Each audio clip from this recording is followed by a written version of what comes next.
There's a way to make an entrance. This is my destiny. It was now a conspiracy of witches. Download Veely today.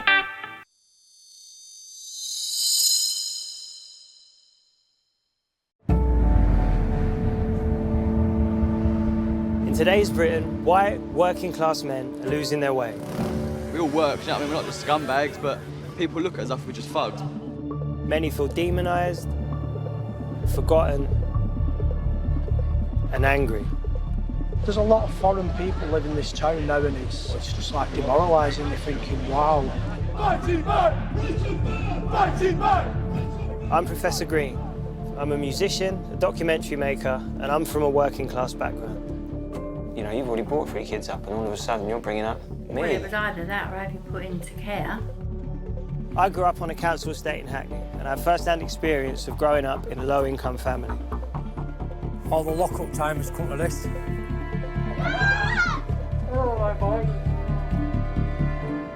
Over the next 6 months, I'm going to follow 6 very different young men, each trying to make something of their life. If you don't pass your GCSEs, you're going to work on a building site for the rest of your life. I've chosen them because I think their stories reveal a crisis at the heart of working-class life. If you take rejection after rejection after rejection... Will I go there and be looked down upon as a result? Together, they'll show us what life is really like today for working-class lads. There's days where I don't want to get out of bed, I don't want to see no one. I want to understand why many of these men feel abandoned and what the consequences are for Britain if we continue to look away. White working class, that's a bit considerable. No, it's not. I'm doing a documentary. I haven't come here to call names, so don't tell me what I am.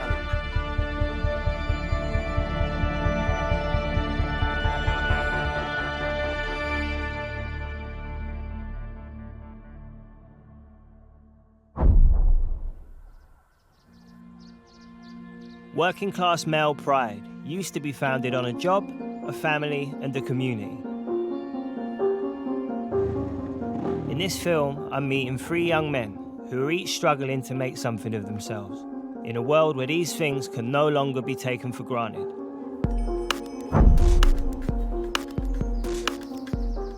I want to start with a stereotype of a lazy working-class lad. You all right? How you doing, Stephen? All right, David. It's a Wednesday afternoon, and I've come to Bolton to meet 20-year-old David and his mates. What are you up to?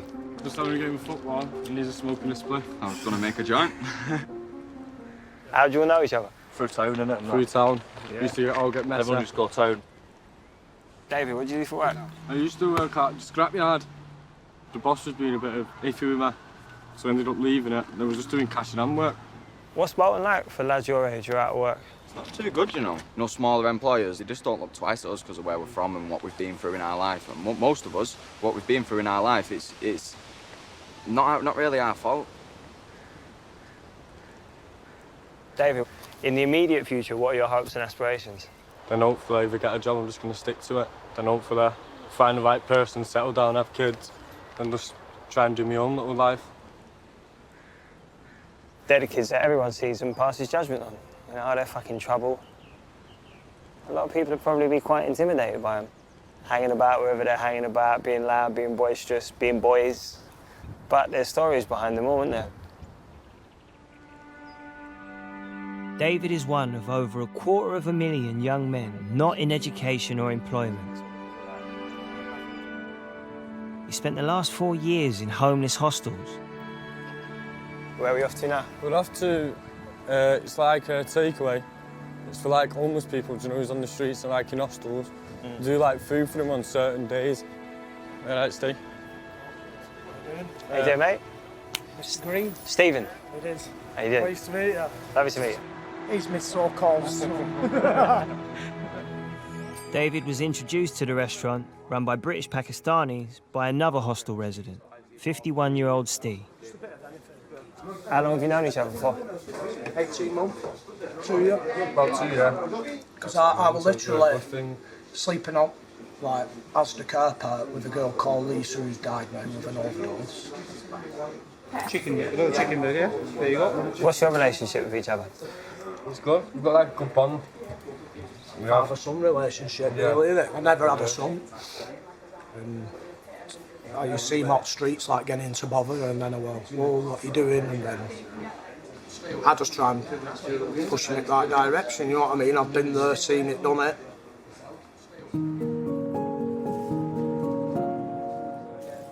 In that situation, you're obviously going to band together, aren't you? You have to. If you're on the streets and you have absolutely nothing at all and you just need something, but then in that relationship, who's really looking after each other? Who needs each other more? That makes me suspicious.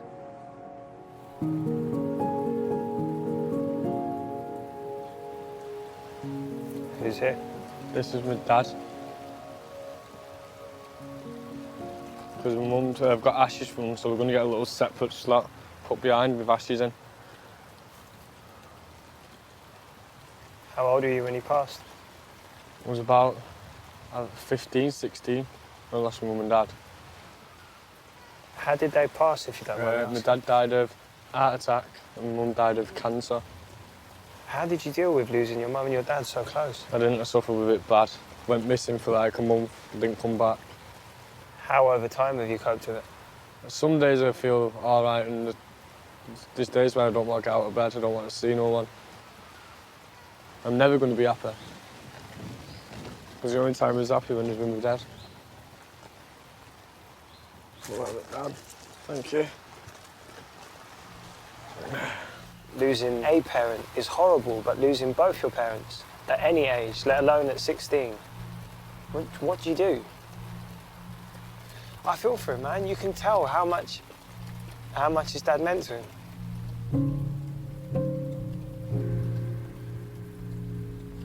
He's lost everything, and he is vulnerable. He's young, he's impressionable, and he's vulnerable.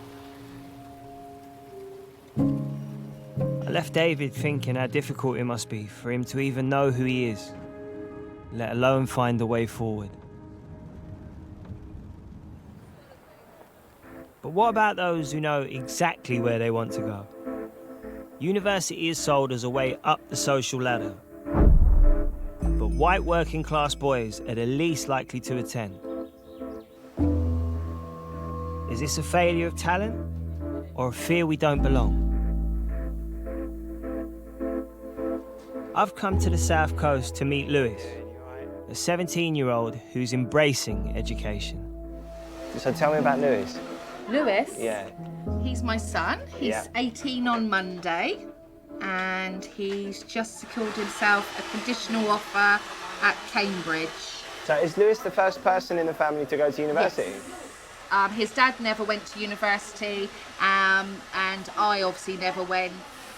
Has anyone else in here been to university? No. No? Not university. I'm quite excited to meet Lewis. It's amazing. Hello, mate. What's happening? Nice to meet you. How you doing? You alright? Good, thank you. How are you? Yeah, good to meet you. Good. Right.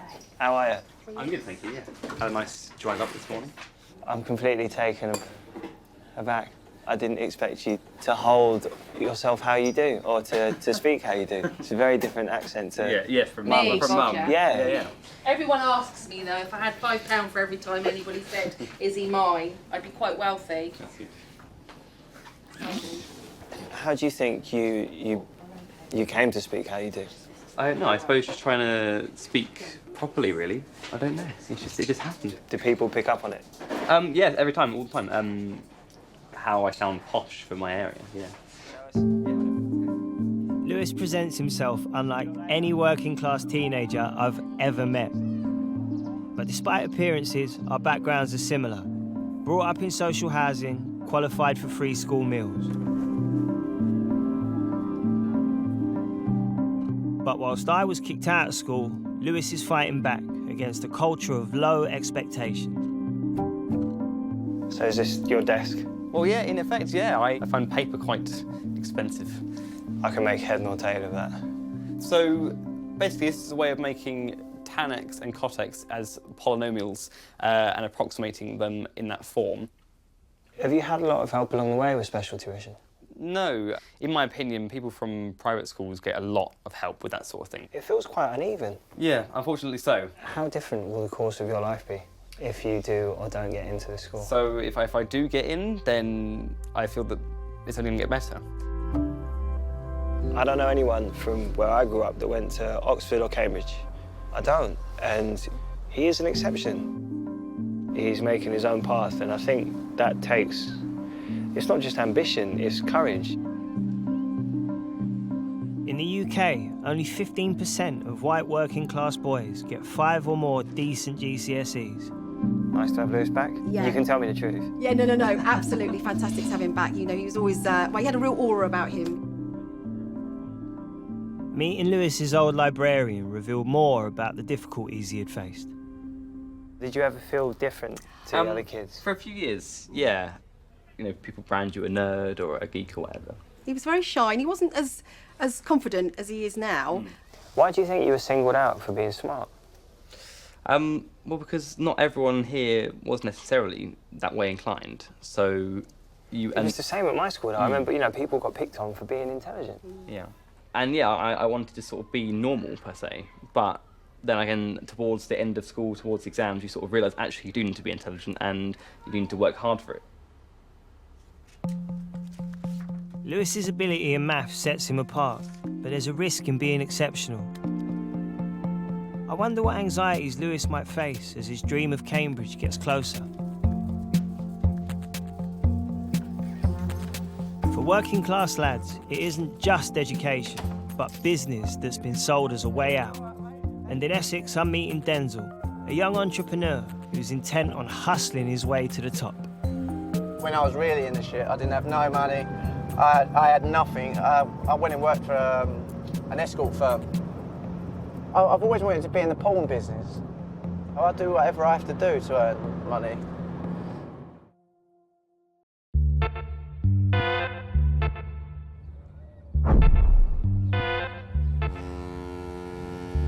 For the middle classes, your job is often an important part of who you are.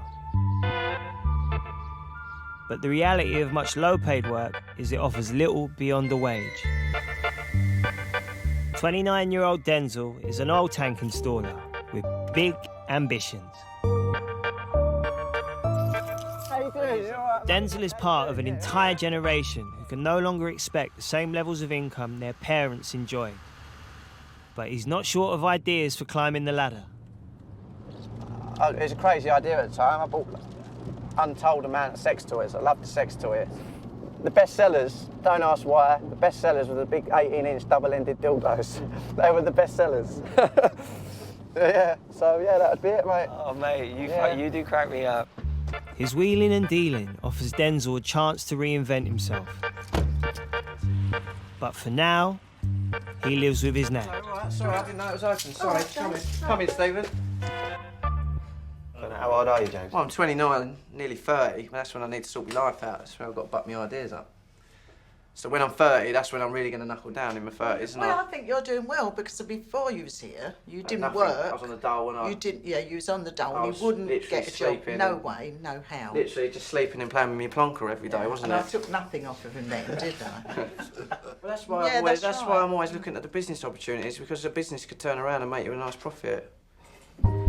Denzel believes he's just one big deal away from realising his ambitions. Yeah, this is my pad anyway.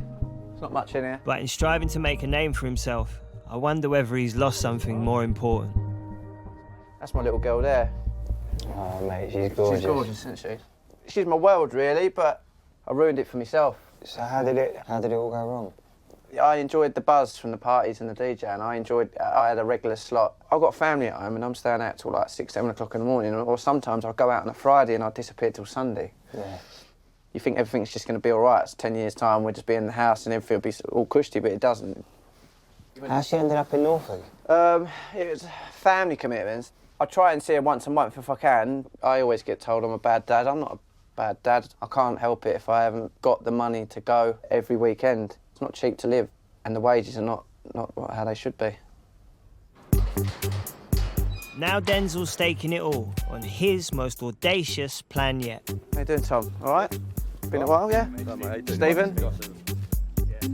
Denzel's mates are the only people I've ever known to break into a prison. You got access to the whole thing then? They've got access literally to the whole building. So, apart from in there, like I say, there's a swimming pool here, there's a football court here. They've recently squatted this site, which is due to be demolished and turned into private housing. Denzel's got big plans for this place. He wants to throw one massive illegal rave, hoping to generate around £40,000. So yeah, this is the main room. You fit a lot of people in here as well. Stage. Main stage. That's a bit of you, isn't it? That's a bit of you, surely. Like I say, I'm a small fish in a big pond, but we know a big boy in the big pond. And we rang him, and he was interested in the party. I won't name him, but he was interested in the party. And he said he could get 500 marching strong off the train from London, £10 a person. And then obviously, depending on how many people come, there's other money to be made through the naughty stuff. To clarify for people who don't know what naughty stuff is. Talk to Frank, which means i.e. drugs. Yeah. So I don't get my hands involved with that. Normally the police turn up, but they normally kick back as long as there's no action. So now the police can't shut the party down because they ain't got the manpower because of the cutbacks. If you were doing a tenner a ticket, how many people do you reckon you'd fill this size venue with? If we could do this legally in here, we could get 2,000 to 3,000 in here easy, Tom, couldn't we? I reckon up to 5,000 people. It would be the biggest party in history in a prison.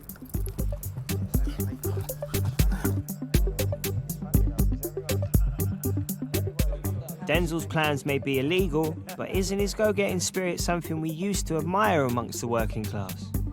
See you later, lads. Thank you very much, yeah? He's landed a big opportunity, but has he got the determination to see it through?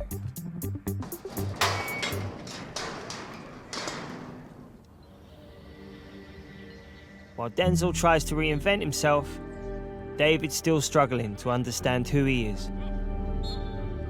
To keep him occupied, Steve's taken him to a football match, organised by a charity for unemployed men. I've got to drag him down, if he does come down, yeah, because... Why do you think he finds it so hard to motivate himself? Just lack of opportunities, really, you know what I mean? I think he'd rather just mill about round at Hostel. At his age, he should be out grafting. Yeah.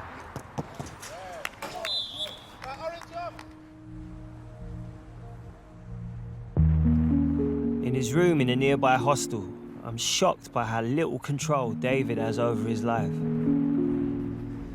I've just got a letter, so I went to the doctors and I went on the sick. But I can't read it, be able to read it for me?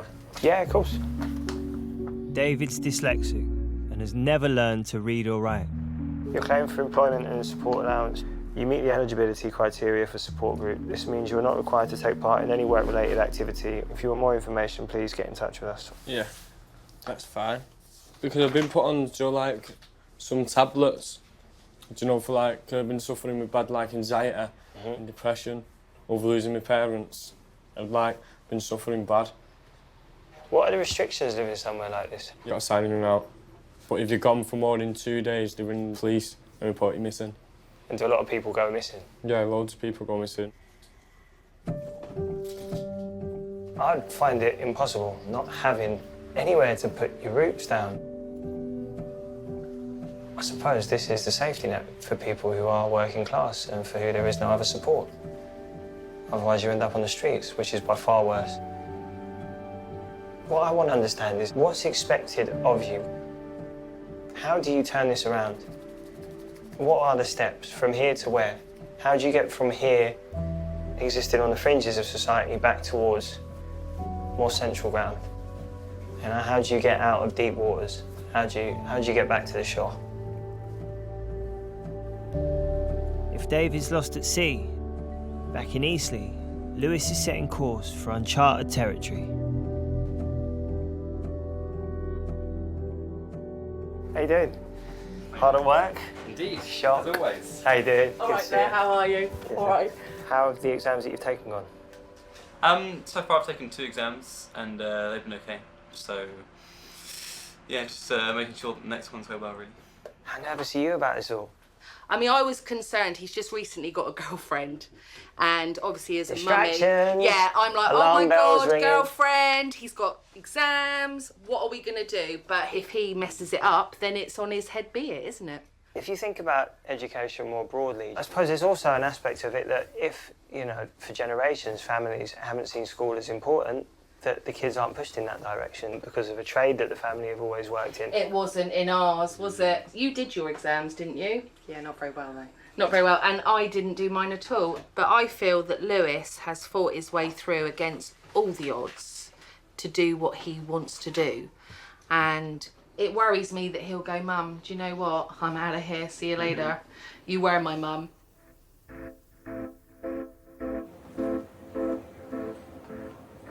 In preparation for an open day at Cambridge University, Lewis has asked me to help him update his wardrobe. Right. Yeah, when you put that on, what do you see? Oh, success, I think. What do you think of these? I don't mind the lace up, but for me they're a bit shiny and a bit square. Oh yeah, perhaps that end's a bit, yeah. Is it that Lewis wants to fit in?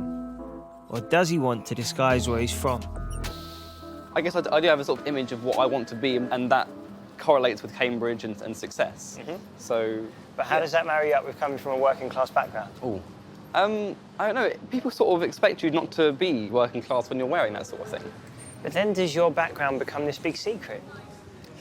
Well, yeah, but I mean, Do you worry about it? Like, you know, if you went, do you worry about going to Cambridge and your background being a limitation, people knowing where you come from and therefore looking at you differently? Everyone values intelligence, but does everyone... And that's what you want to be judged on, not your background. But does everyone value, you know, coming up from humble beginnings?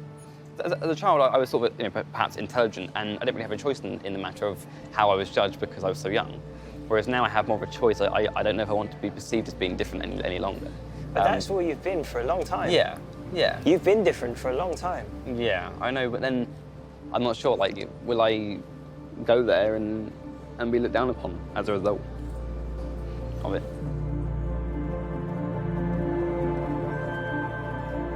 I really feel for Lewis, I really do. He does want to leave his working class background behind.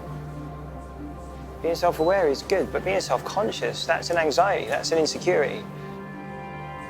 It's an insecurity born of class.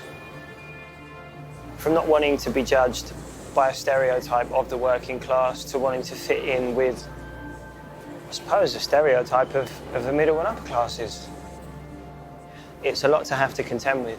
You know, even for a mind as brilliant as his to constantly be worrying about standing out or fitting in, it's not easy. Feeling as almost though he's going to somewhere where he doesn't really belong. Thank you. Cheers. Thank you. For working class lads, the anxiety often isn't failure, but success, and a fear that you'll always be stuck between two worlds. But Lewis still needs to get the grades. The need to belong is a powerful drive, and in Bolton, I'm about to see where this desire can lead. Bolton's on its knees. You know, there's a lot of foreign people living in this town now, and it's just like demoralising. You're thinking, wow, you feel like a stranger in your own. Yeah, you do feel a stranger in your own town. Yeah.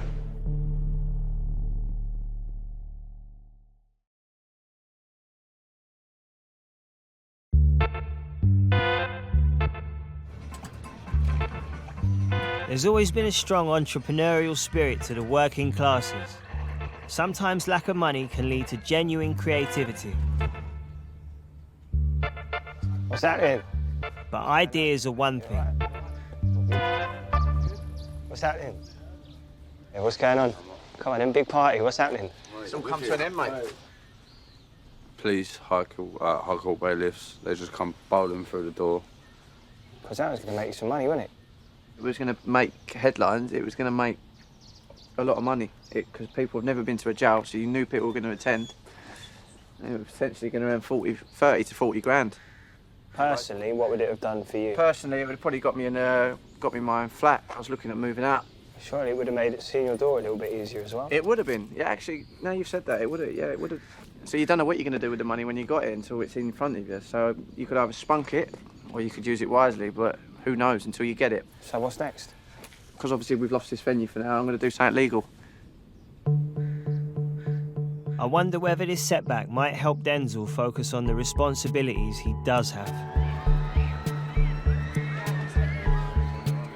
Basically, we're going to be putting a night on legitimately.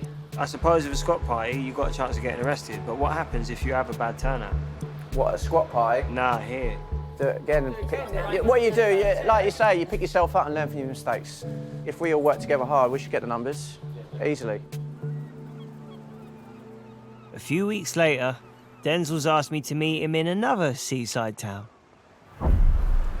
Denzel, how you doing? All right, mate? Yeah, good. Good. What are we doing in Great Yarmouth? Well, this is a new venture, a new story to tell you. A new story is going to be told. What's going on with the other night that you were doing? Well, funnier story, it's been double booked in for... Phil Mitchell's been booked in, hasn't he? He's only come in and took over our event, hasn't he? So he's been double booked in. So someone called Phil Mitchell, or the bloke who Phil plays Mitchell Phil from Mitchell? EastEnders has been booked in. Phil Mitchell? Phil Mitchell's come rolling in from EastEnders and took us over, really, you know what I mean? You know how big Phil Mitchell is, but that's what we had to put it on hold. Yeah, actual tickets, gig tickets. Denzel's latest scheme is to form a partnership with Great Yarmouth's entertainment kingpin, Ray. This is another one of Ray's places, Caesar's Palace. How you doing, mate? You all right? Yeah, this is Stephen. How you doing, mate? Yeah, Good to meet you. Yeah. So what is the business proposition? What's he trying to rope you into? He wants to do a big promotion night. He has an actor, someone come. Basically, I want to extend my parties to bigger things. I want to start making a business, maybe start making some good return. But Ray's going to back me financially. I'd like to see you put something of your own money in. Of course, yeah. Something. Yeah. What do you envision you putting in versus what Denzel puts in? I want to see Denzel put £500 into my 3,000 on the first go. And if I do make profit from each party, then I just put it away into a little pot somewhere and just spend some and keep some. I'd spend none. It's not going to do you any good. I'd spend none. Come on, you just said you're 30, you've got to start looking at things differently. Yeah, but you still got to live a life. Yeah, but you also want to build a business, don't you? If you're serious, you've got to be serious. Yeah, you still got to live a life with a business. Yeah, but the living comes after, the work comes first, man. You've got to Yeah, graft. so it is true, but I still enjoy life.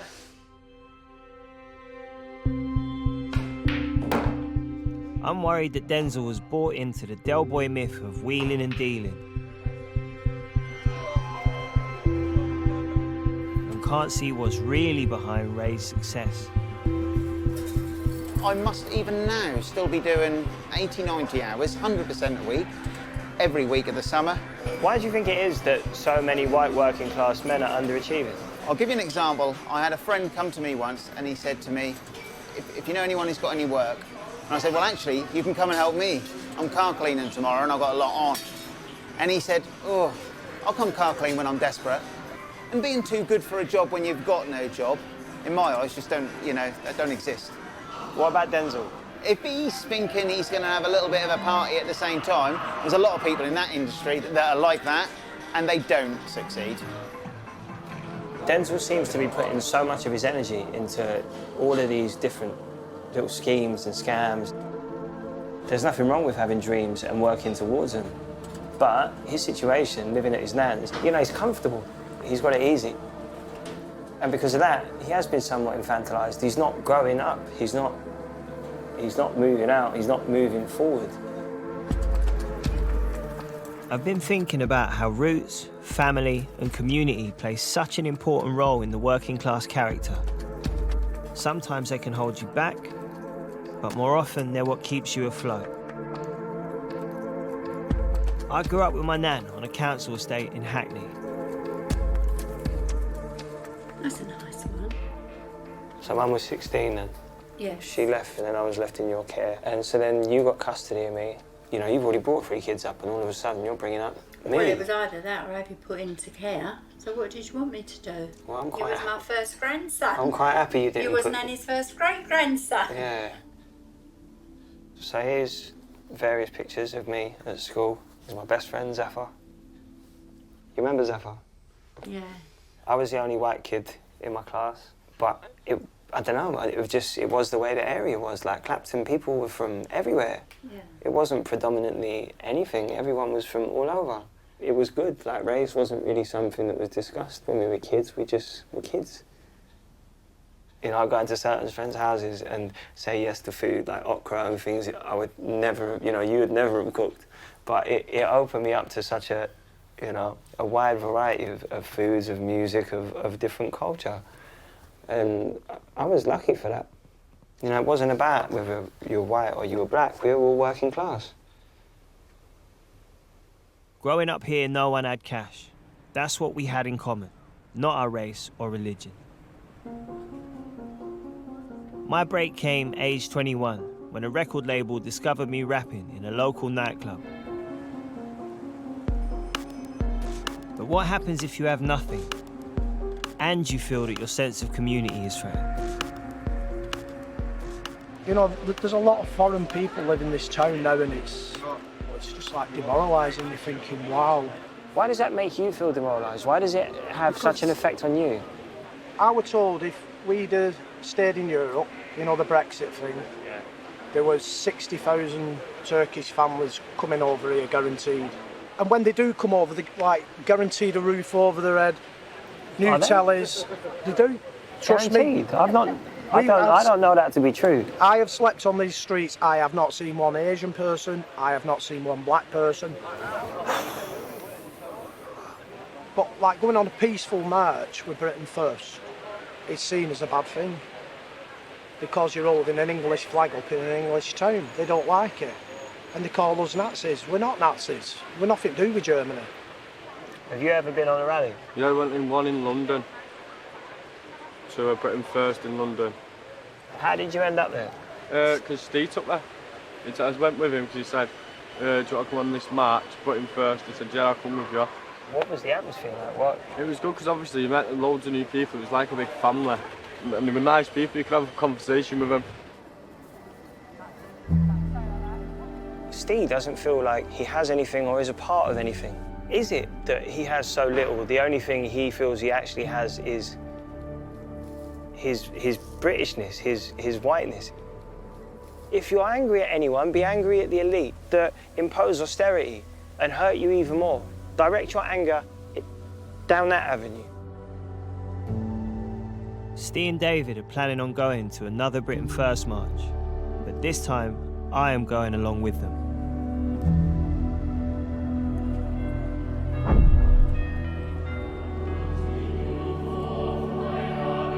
Lewis is helping me understand the self-doubt that comes with success. With his exams finally over, we're in Cambridge for a university open day and a glimpse at the life that awaits if he can make the grade. I guess for him it's a window into the world that awaits him if his exams go well. Is it going to be enough, do you reckon? You know, the shirts, the blazers, being well spoken. Is that going to be enough for him to fit in here? All he has is this idea of who he has to be. Very relaxing. Yeah, it's very calm and quiet.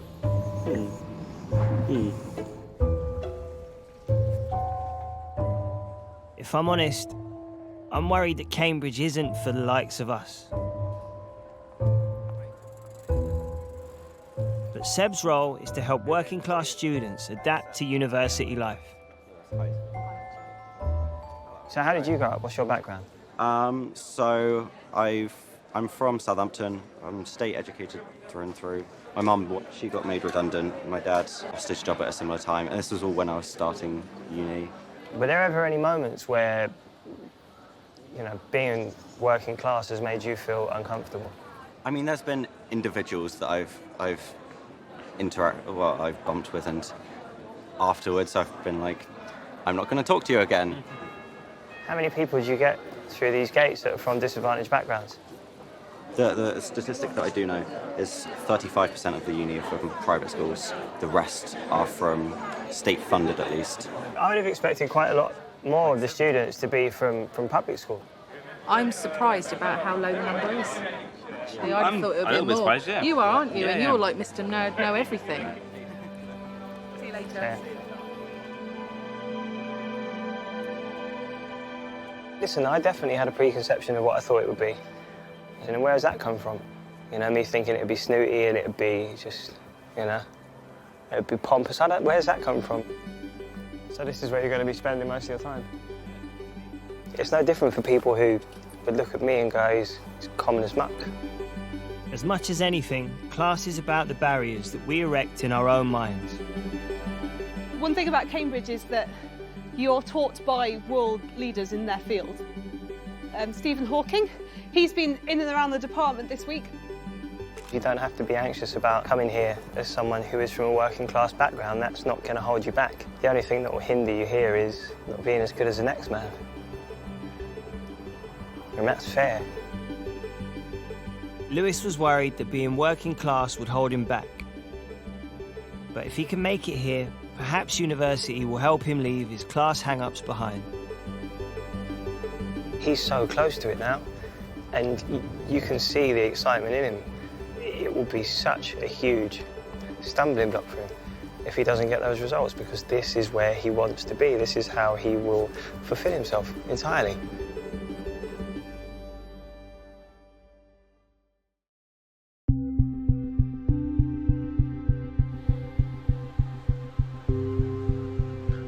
I was beginning to wonder whether Denzel would ever get his big break. But I've heard he's come into some money. I just hope he's using it wisely.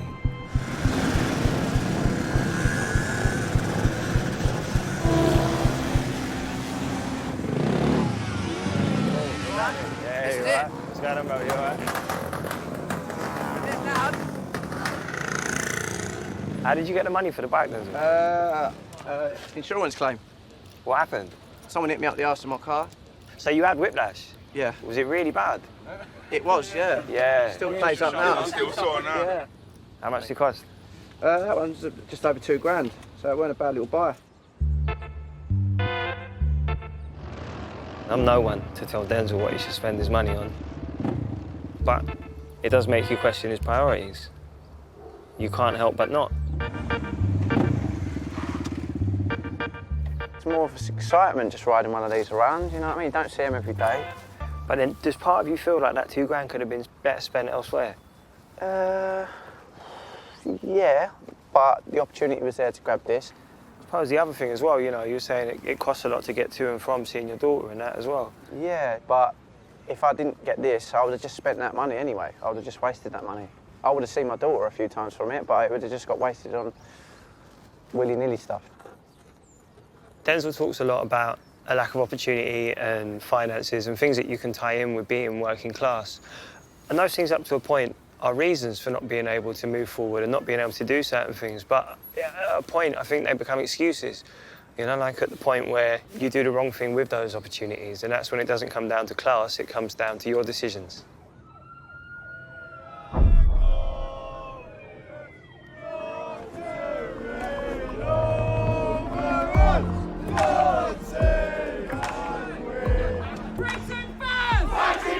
In the wake of the Rochdale sex abuse scandal, Britain First have organised a protest.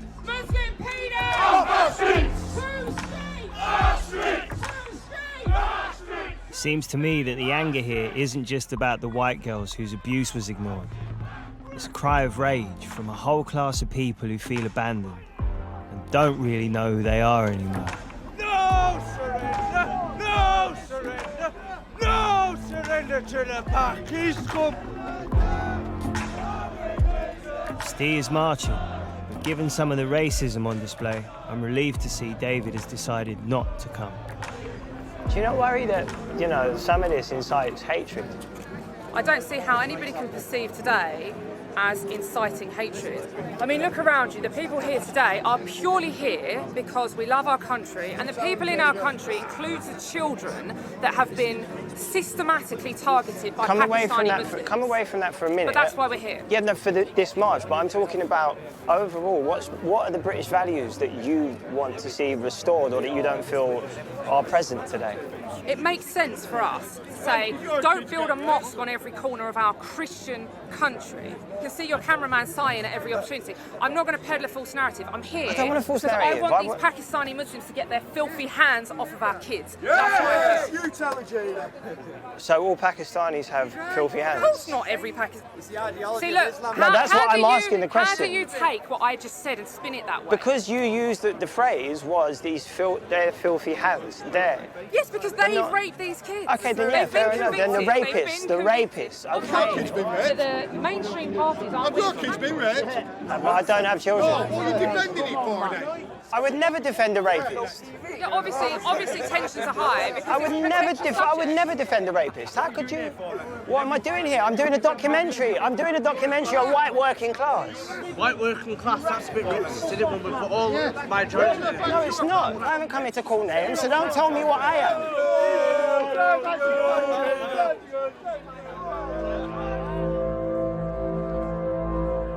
When you're amongst that crowd, what do you feel? A sense of purpose and a sense of, you know, this is our country, let's be proud of it. You know, there's generations gone by and they've died for that flag. You've got to be proud of your country. Country has not been very kind to you, and that's not the fault of anyone, Muslim or foreign. It is. It's much more a class problem. It's Yeah. not a race problem. Because the tension from unemployment, and if they had a purpose and a job to go to, I think in towns like Bolton and North West towns, there wouldn't be as much tension.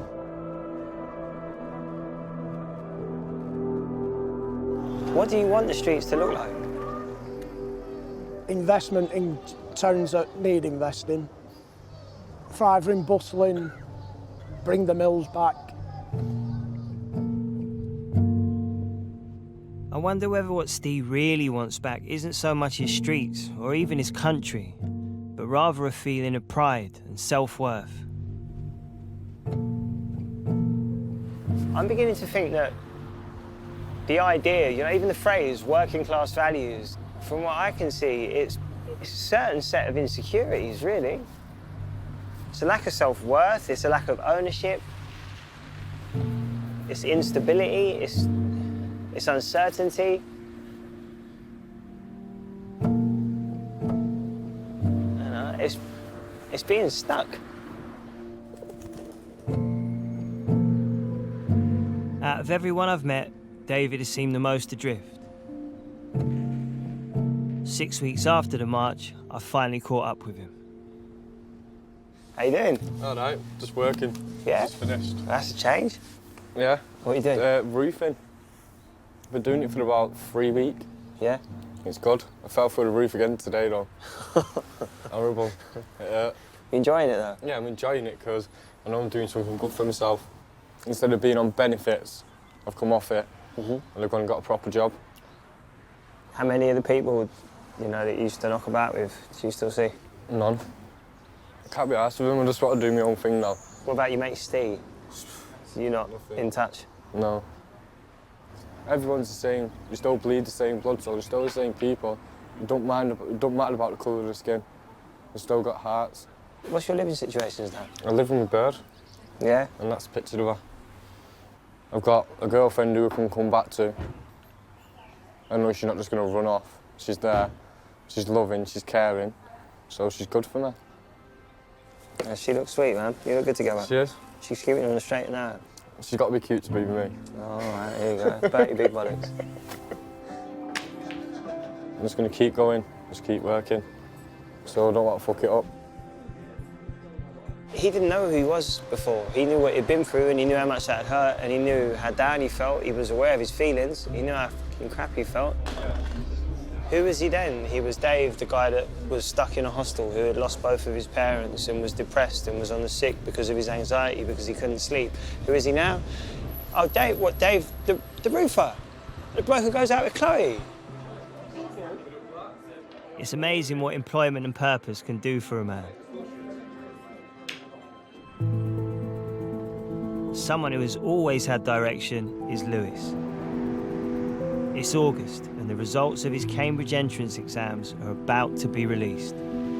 It is nearly 11:30 at night, and tonight is the night. At midnight, 1 minute past, and we find out if he's getting into Trinity. With With his A-levels already in the bag, Lewis's whole future now rests on passing these entrance exams. I'm nervous, so I can't imagine how Lewis is feeling right now. I hope. I really bloody hope, man. I'm really rooting for him. You're rooting for him as well, aren't you?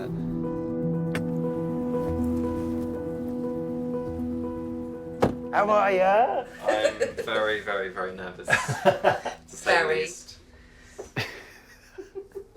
What's going through your mind at the moment? Plenty of things. That I've blown it, that I'm not going to make it. We've been trying to pacify you, haven't we? Yes. Trying to say the right thing. I feel like sick.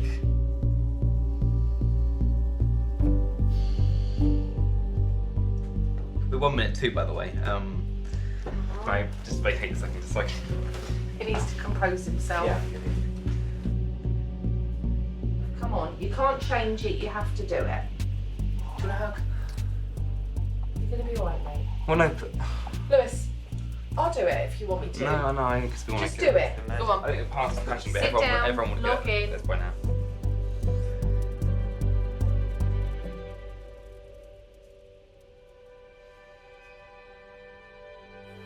One. 111. Ah! Fucking run! Come on, she's really funny. Sorry. So, are you sorry for what? I told you it'd be amazing. Come on, Alice. No.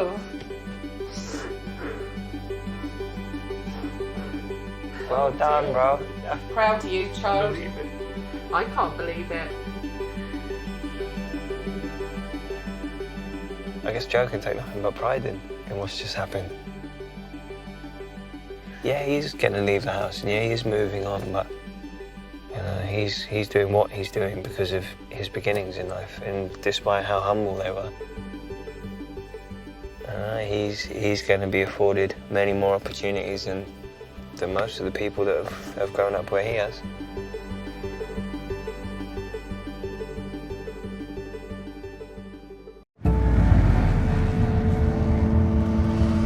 In today's Britain, white, working-class men are losing their way.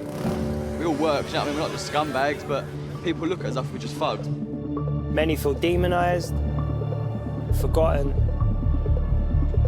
and angry. There's a lot of foreign people living in this town now, and it's just like demoralising. You're thinking, wow. Fighting back! Fighting back! I'm Professor Green. I'm a musician, a documentary maker, and I'm from a working-class background. You know, you've already brought 3 kids up, and all of a sudden you're bringing up me. Well, it was either that or have you put into care. I grew up on a council estate in Hackney, and I have first-hand experience of growing up in a low-income family.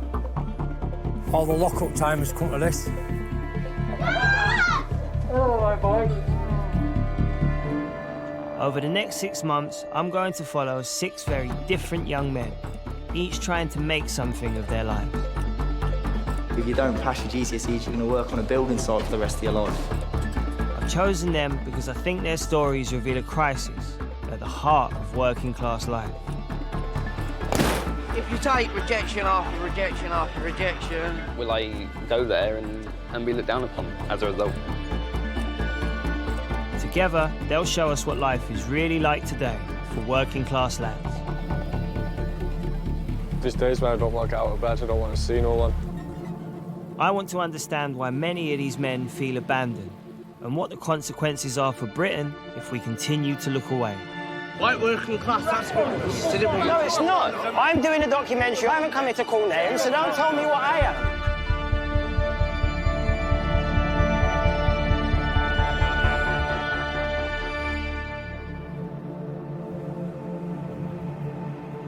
I've travelled the country meeting young men who, like me, come from white working-class families.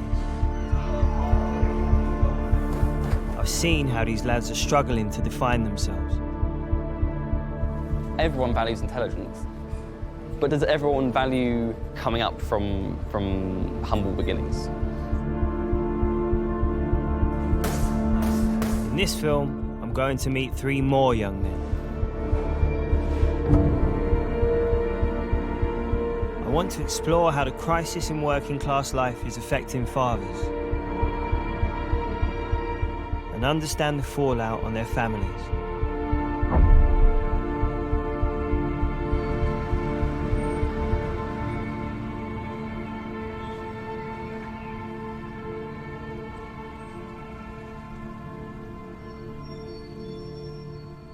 Today, 29-year-old Gav is being released from prison after spending 16 months inside for cultivating cannabis. Gav, how you doing? What's happening, you all right? There are around 35,000 young working-class white men currently in the prison system.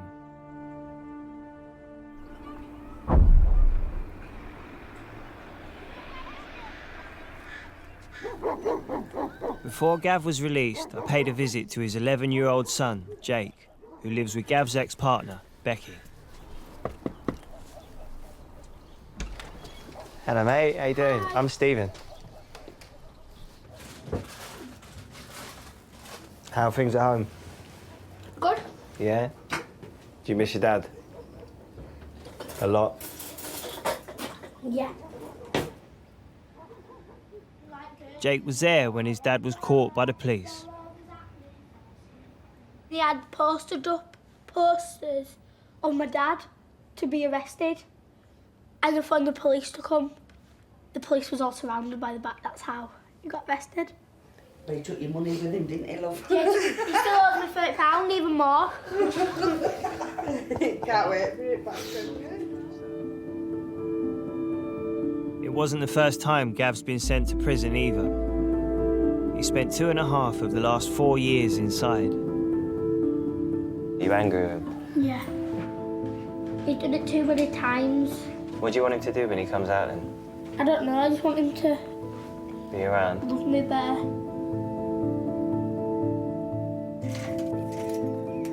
What's the name of your horse, Jake? Pebbles! Let's go! Catch the pony!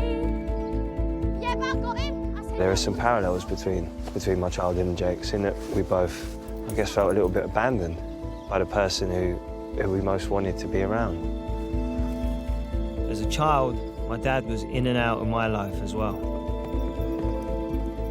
Honestly, it makes you feel like shit. It makes you feel like it's your fault. You start questioning everything. Every time he didn't show up, I'd cry, but then I stopped crying. And then I started to get angry, and then I pretended to stop caring. But I never did. What is really at stake this time if he comes out and he messes around? Then that's it. I've made it clear to him, then that's it. There's no point in upsetting him anymore. That's it, it's not fair on him.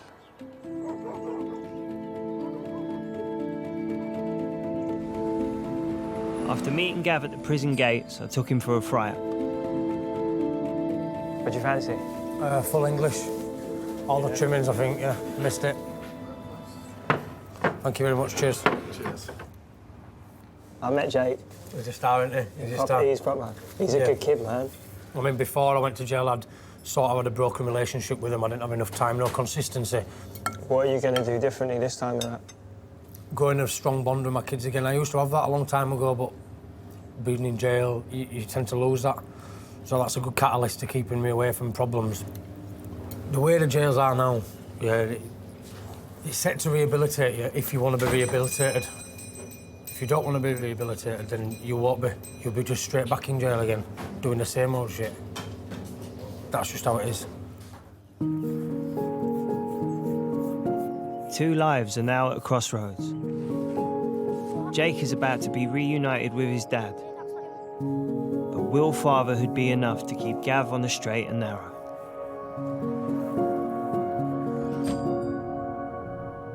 A dad's role used to be clearly defined. They were the breadwinner. I don't think you can really understand family breakdown without looking at the decline of traditional working-class jobs. If I listen to stories of old, there's this quite a romantic image of the white working class, isn't there? You know, they were grafters, they were cheeky. But there was a lot of industry, and there was a lot of, you know, kids following in the footsteps of their fathers. There was a path that people followed.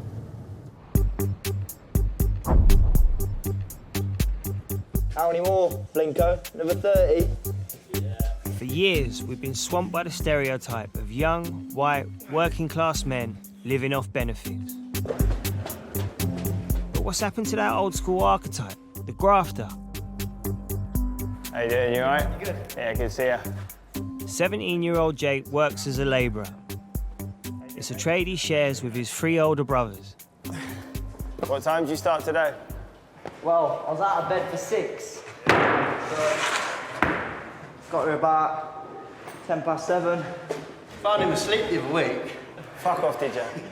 He's full of it. He's full of shit. What do you think people think about people who graft? You know, people that don't get any GCSEs do manual graft. That's what people think. You know, that's what I've always been, you know, told. Anyway, if you don't pass your GCSEs, you're going to work on a building site for the rest of your life. Jake and his brothers have followed in the footsteps of their dad, Graham, who built his construction company up from scratch. How is it having all your kids work, yeah? It must be... No one else employs them. I don't have to pay them. What was your childhood like? Work all the time. Yeah. From what age? Started on a farm when I was about 9 years of age. That's how we're brought up. You know, you want something in life, go and work for it. Jake's just a little bit different, wants to do something totally different to what we do. Jake's ambition is to swap the building site for the catwalk. What is it that makes you want to model more than do this then? This job it's very set, isn't it? You know, you're not going to get people come up to you and go, oh, are you that builder that works on the building site? But if you are a model, it's being someone, you know, it's standing out. It's weird, isn't it? It's a weird turn of phrase. He's just a builder or he's just a shop assistant. I think in certain parts of society there is definitely a lack of respect for people who do those jobs. Despite the fact that nothing would ever happen without people doing those jobs, they're incredibly important, and having a trade is nothing to be ashamed of. There's no appreciation. People are taken for granted. So it's easy to understand why I think, you know, someone like Jake would say, do you know what, I do want more than this, because I don't feel like this is enough, I want more. Similar to how I made my way through the music industry, Jake's making it up as he goes along. And much like my early tracks, his portfolio has a distinctly DIY feel. So this is where the modelling kind of started, wasn't it? Oh, you know, yeah. Standing in the living room with a boxing kit on, you know, showing off. So this is where the Mickey taking started Yeah, as well. and that's when... This one where the Mick got taken Oh, I from. know, you know what, I know... That one there. I knew it. I knew he was going to pick that. He made himself look a lot bigger. He can't handle the fact that I'm better looking than him, Oh, okay? right. Was your sexuality ever questioned?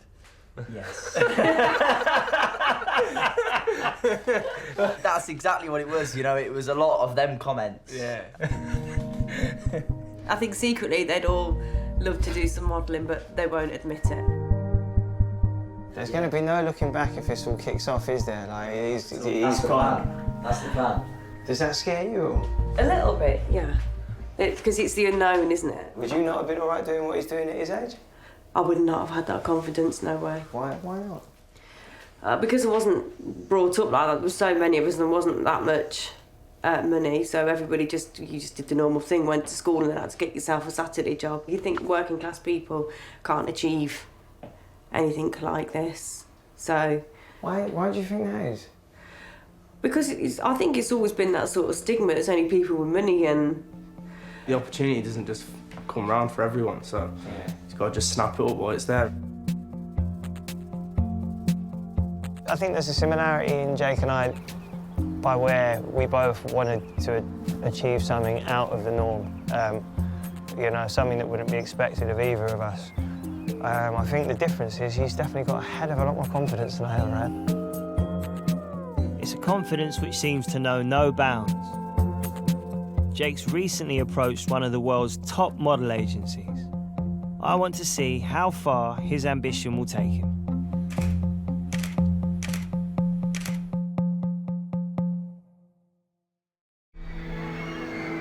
I'm more used to seeing men walking away from their families than taking on someone else's.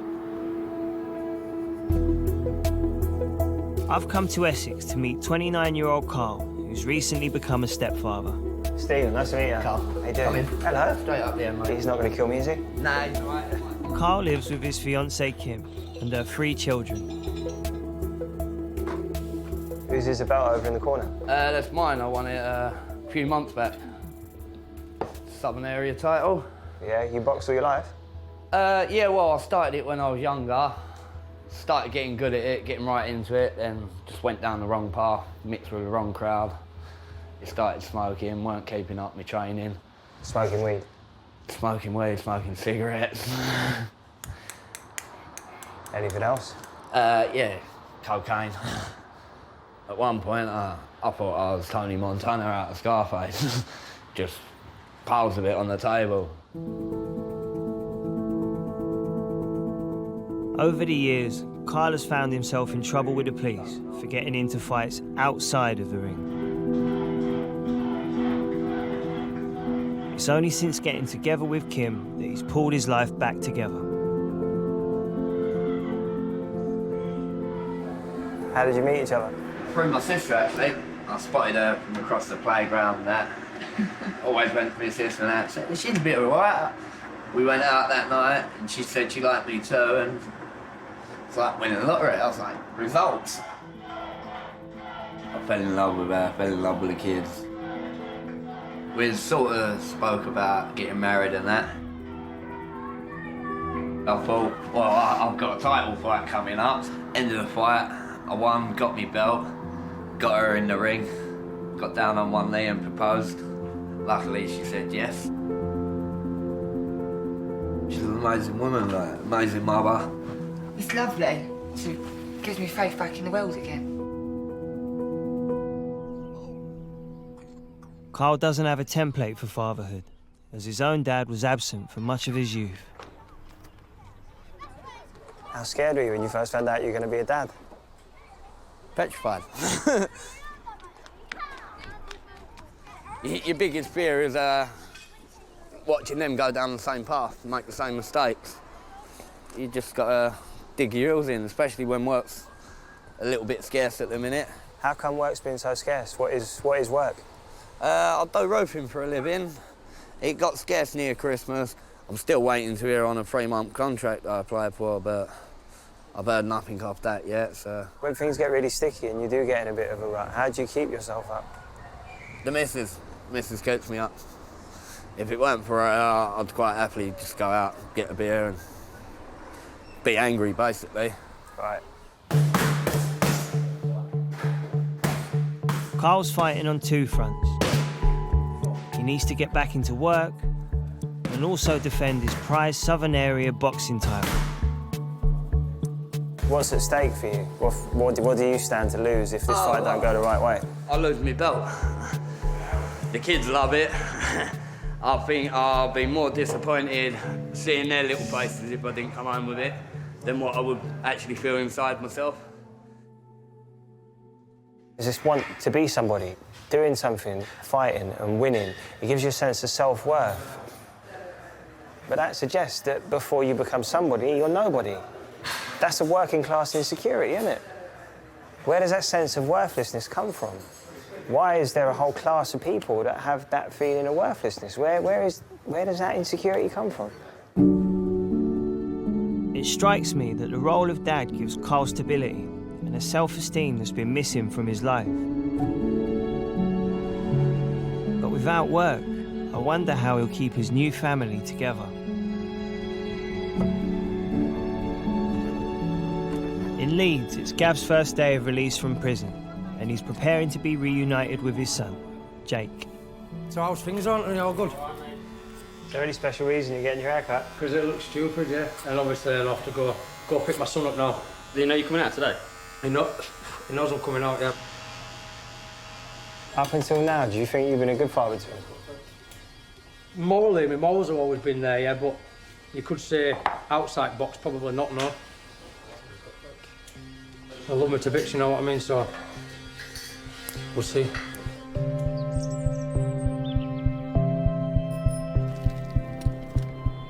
This is what it's all been about. All the lock-up time has come to this. You nervous at all?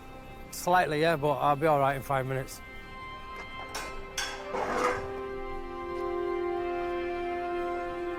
Is that Jake Lawson in here?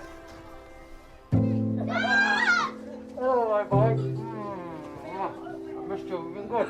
Yeah? Where's my £30? Oh, no. I knew this was coming. I knew this was coming. My money now. Have you missed me then? Yeah. You missed me loads, haven't you? I've missed you No. loads. But I'm not going away ever again, all right? Let me get on your back a minute. Right, you can get on my back till I get out the gate, and then you no, and you. No, you're too big. This is what it needs. It needs his dad. There's always a risk of sons repeating the sins of their fathers. But at least Gav has a chance of ensuring Jake doesn't make the same mistakes he did.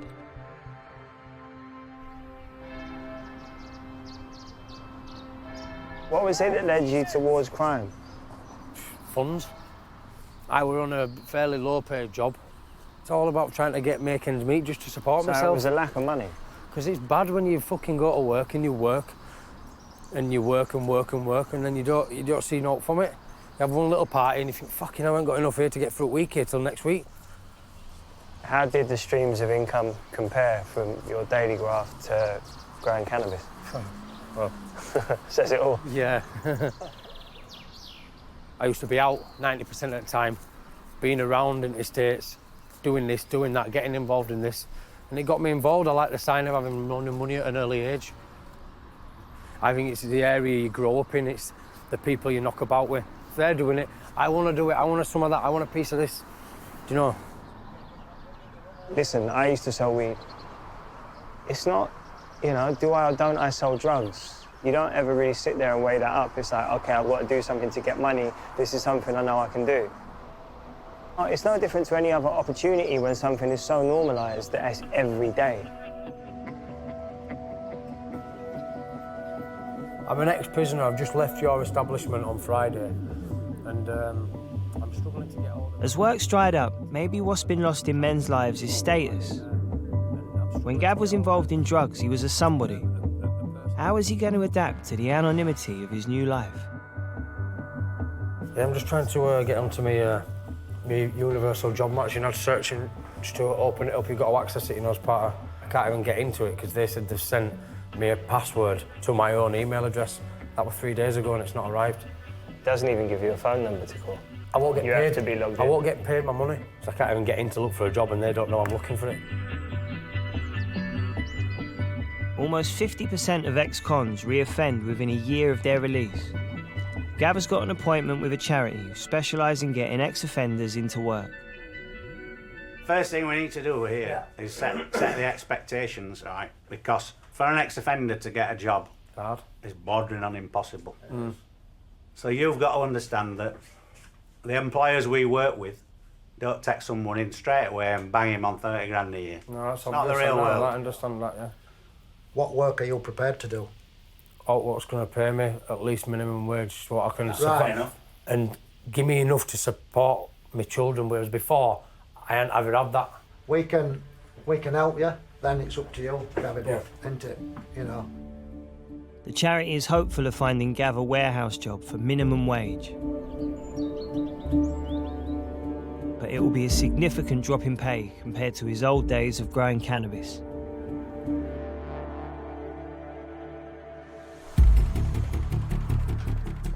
Unlike Gav, aspiring model Jake does have the security of full-time work. His dad's given him the day off from the building site to attend a meeting with his model agency. Do you have any concerns about the world you might be making a transition into? You know, and all the things that you might experience, the parties, the travelling. Yeah, and that is a worry because I'm not going to be there. Because he's the youngest as well. That's the other thing. He's my baby, and my baby's doing something completely different from the rest, and it's completely out of my control. And a world that I don't know of.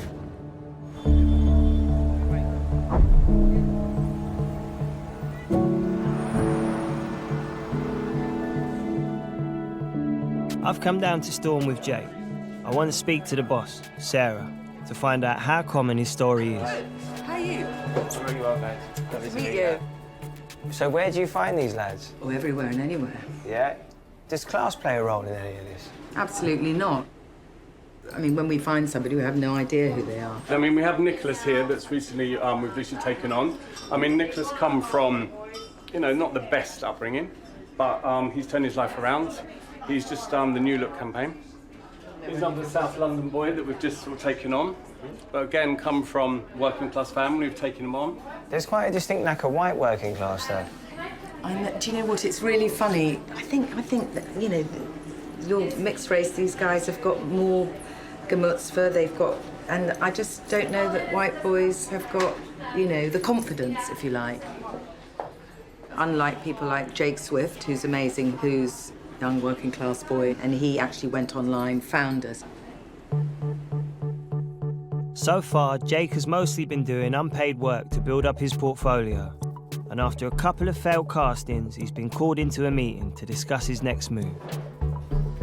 Hello. How are you getting on? Jake's gamble could be about to pay off.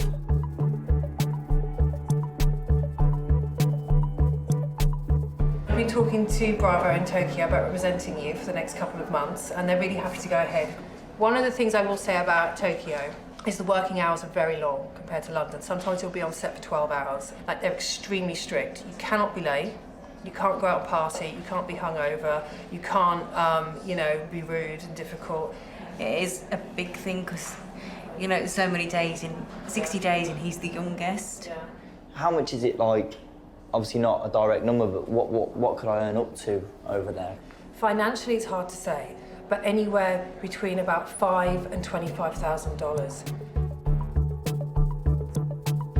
Okay. All right, lovely. Cheers, Kat. Thank you. Seeing Jake on the brink of breaking away makes me appreciate the grounding that a closely knit family can give you.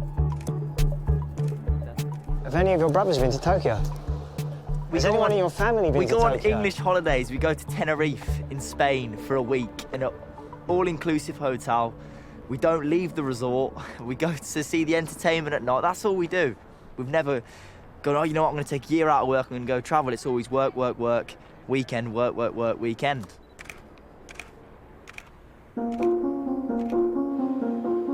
I've given Jake a camera so he can record his Tokyo adventure.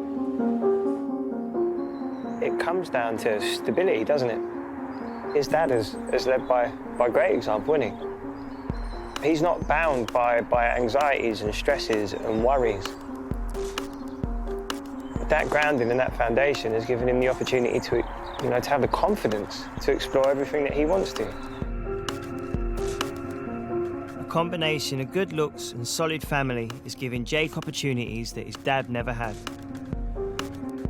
But most working class kids have much narrower horizons. Gav's been out of prison for 3 weeks, and reality is beginning to bite. With the financial strain, has there been any moments where you felt like going back to ways of old?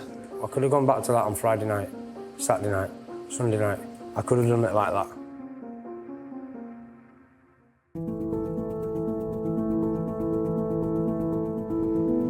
The longer I spend in the lives of working class men, the more I realise that many of their struggles come back to the same issue: work.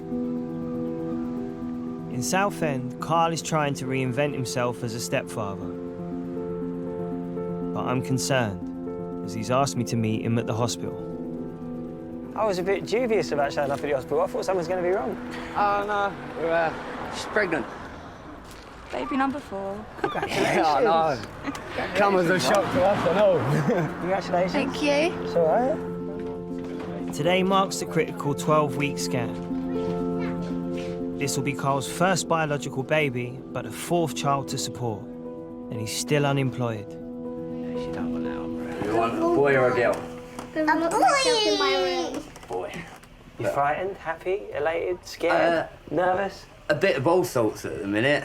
When you think about it, what are you thinking about? Whether I'm going to be able to provide a stable enough life for them all.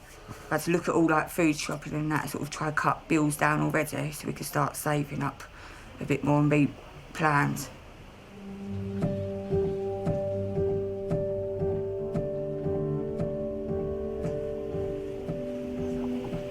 Baby's head. These dots are the lenses inside baby's eyes.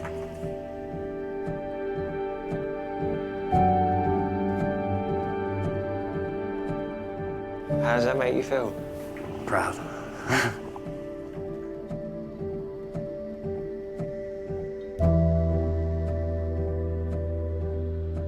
Okay, so I think it's not 100% because the baby is very small, but 70% it's a boy. So 70% is A boy. Check the hands. Looks like a little fist. Yeah, he's telling me to keep me belt. He wants it when he gets out. Little boxer.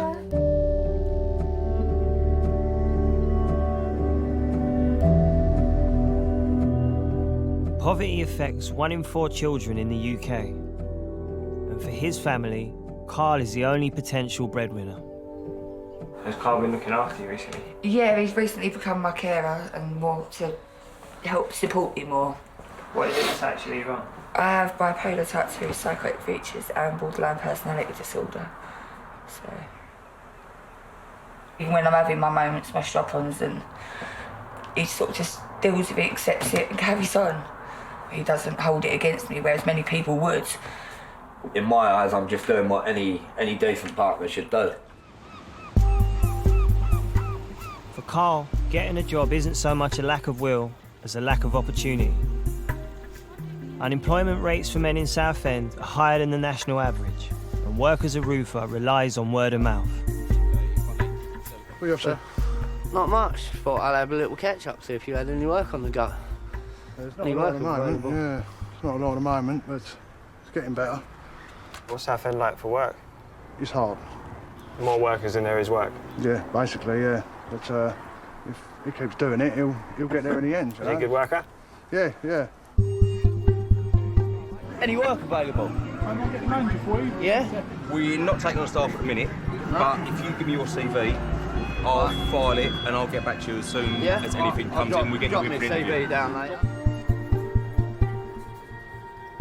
If you take rejection after rejection after rejection, starts bringing you down, you start thinking, am I cut out for this anymore?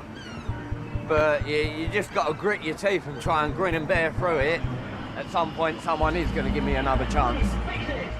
Seeing Carl respond to fatherhood makes me reflect on how my dad must have felt when I was born.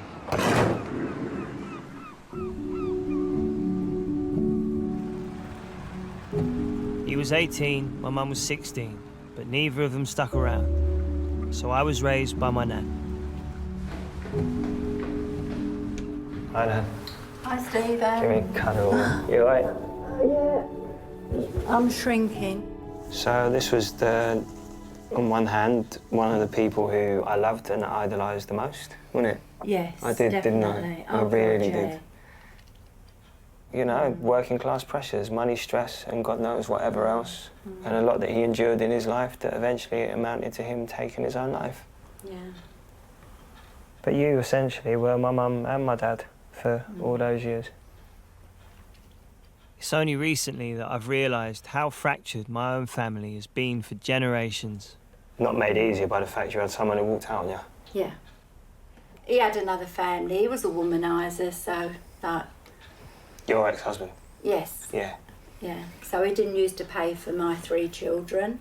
There were times when we had to borrow money to get by. Yeah. There were, weren't there? Yeah.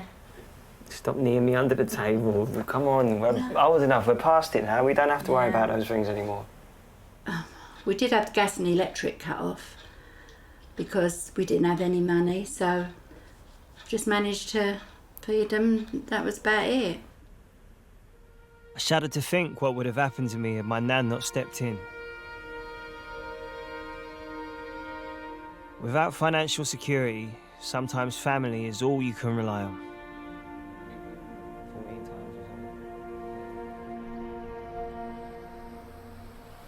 Gav's been out of prison for 3 weeks and is still without work. I wonder whether he thinks he deserves more than is currently on offer. Hello? Hello, mate. What goes on? Any update on Gav? Well, we've got him an interview. It's for the warehouse work. It's minimum pay. And it's in Leeds, so it's not far from where he lives. Sadly, he's declined. I think his expectations are far too high at the moment. I think he hasn't experienced the knockbacks from employers yet, which he will definitely get.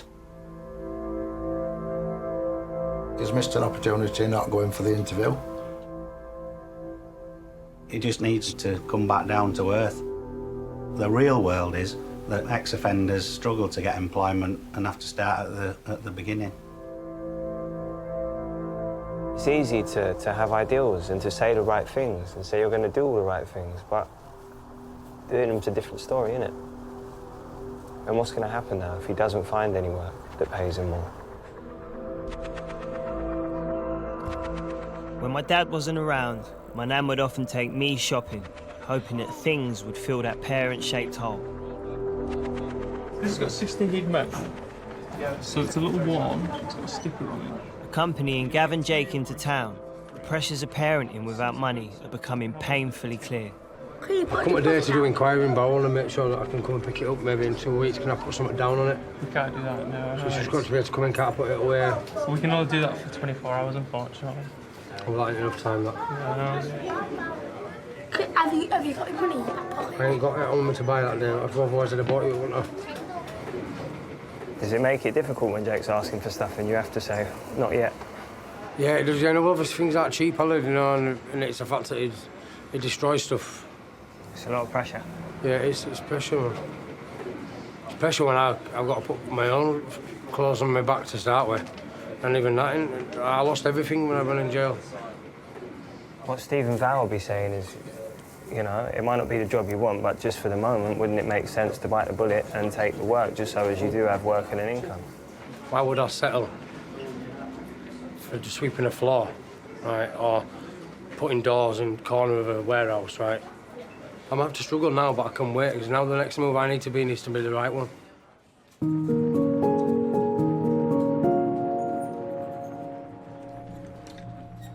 I worry about Gav turning down work. It seems that for someone in his position, his pride is in danger of turning into something less healthy. Entitlement.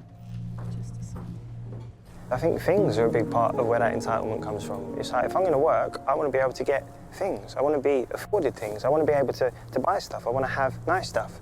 I can't do that if I'm doing that. So why am I going to go and do that job? That's the battle, isn't it?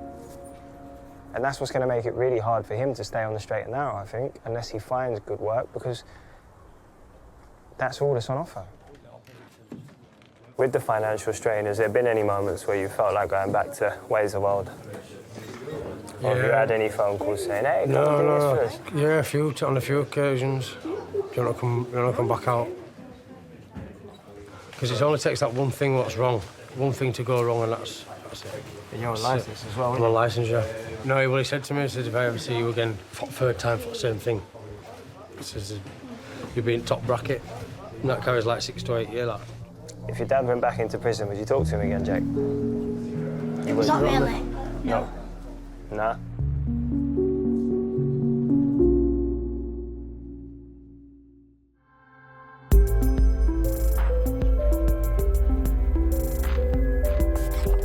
What's happening? Mate, you good? Okay. Yeah, How you getting on? Jake's back from his work trip to Japan. Just about to board. He wants to show his parents the videos he shot, and I want to hear how the experience has changed him. Oh, this is, yeah. So this That looks nice, my doesn't first, it? my first look at Japan was this. This was it. So we're at. Oh, beautiful that looks. Have a look at this. Wouldn't you like to go there? No. The way you're taking pictures of blokes' backsides. I'm not, Dad. I'm not. That's me. I'm the beginning of the video. Trainers. Jesus. Who's that man there? It's the stylist. So Is that you? that's me there. Look, and People basically do everything for you. on the building site, you're getting ordered to do things, and here it's like I went to go tie my own shoelaces up, and they're running over. No, we do that. When you're on set, this is the boiling heat, and they've come up and they're fanning you, and I'll take the fan off and go, no, look, I'll fan you, and I'll do it back to them, and they don't understand. I don't like things like that. I don't want people, you know, doing things They're not for your me. slaves, are No, they? of course No, not. They're no, there don't to do a think job like the same as me. That's right, yeah. You know? I think it's safe to say I'm currently loving life. Absolutely loving it. He has to have got his confidence from somewhere. He has got it from me. My dad's like that. That's about it, really, yeah. Have respect, have plenty of manners, and get on with people. And work. And work. You have to work to get, you know, to get in anything, haven't you? When I see a father-son relationship like Jake's and Graham's, it does remind me of what I missed out on. It's really difficult for me to answer how important it is to have a good male role model as a father because I didn't have one. You know, it's hard enough finding your own way as it is without having someone to show you how you're meant to be a man. Oh, God. And if I learned anything from my dad, sadly, it was how not to be a father. But that's an important lesson. It's been 2 months now since Gav was released from prison, and he's still not found work. Hello, mate. Today is his son's last day of primary school, and Jake's childhood seems to be slipping away. Last day ever. Yeah. You're going to big school now? Yeah, we're being You're Woody going secondary? Riot. We're being Woody Riot. Are you ready for your tea? Yes. Gav's been taken in by the mum of his ex-partner. I can't help but think how lucky he is to have such supportive women helping him pick up the pieces. Yeah. Has it got bullets in it? Oh. And then bullets comes in here and see what happens to that gun.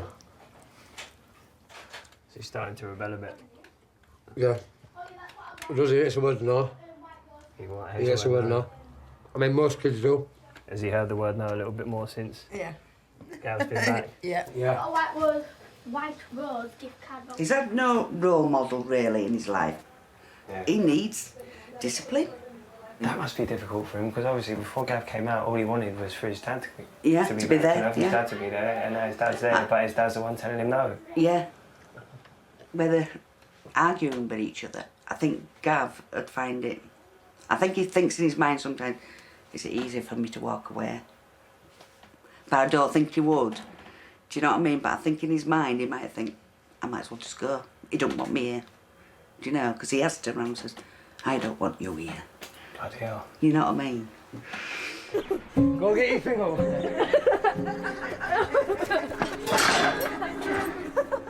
You have to go down. I'm relieved Gav's commitment to being a better dad seems to be keeping him out of trouble. But I do wonder what the future holds for both of them. It was worse when he was younger.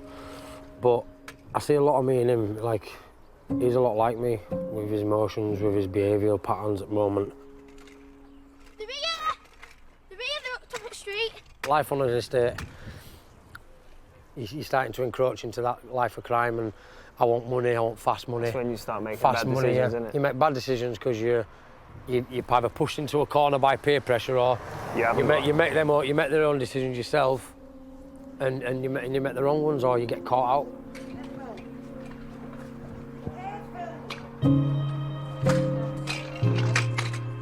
Everything comes down to a lack of purpose and a lack of identity, doesn't it?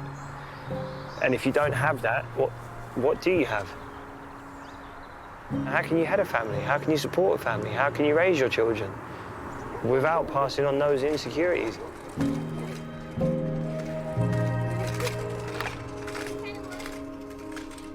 If something doesn't change, generations are fucked. Down in Southend, it's fight night for Carl. His fiancée Kim usually comes to all of his title bouts, but as she's pregnant, she's at home with the kids.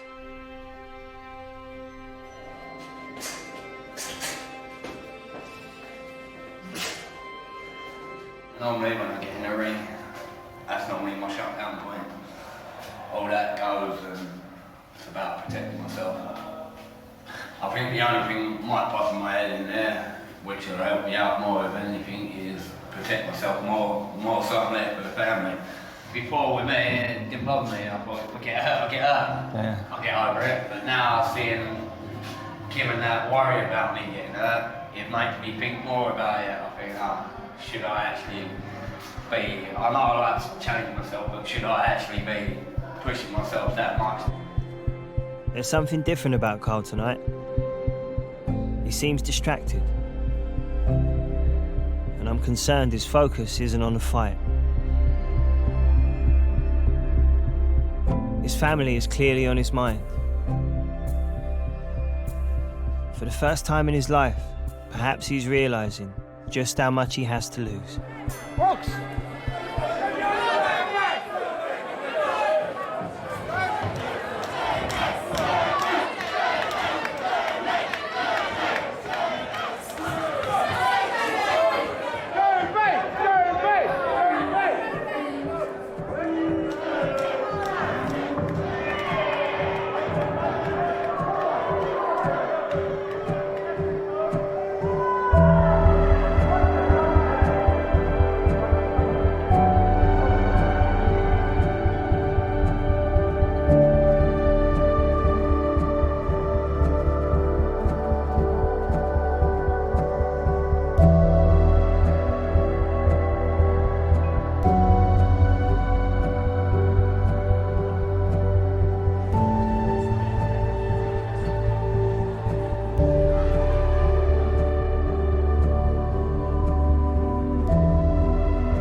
As a dad, can you put yourself through that again?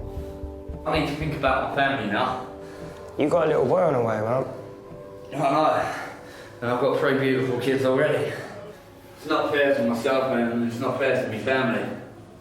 I'm gonna end up getting myself really fucking out. I say I've got the woman in my dreams. I always dreamed of being with a girl like him. Now I finally got her. Got great kids. It's not a giggle anymore, is it?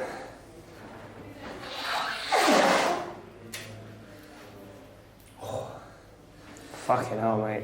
And if shit like that the kids don't need to say.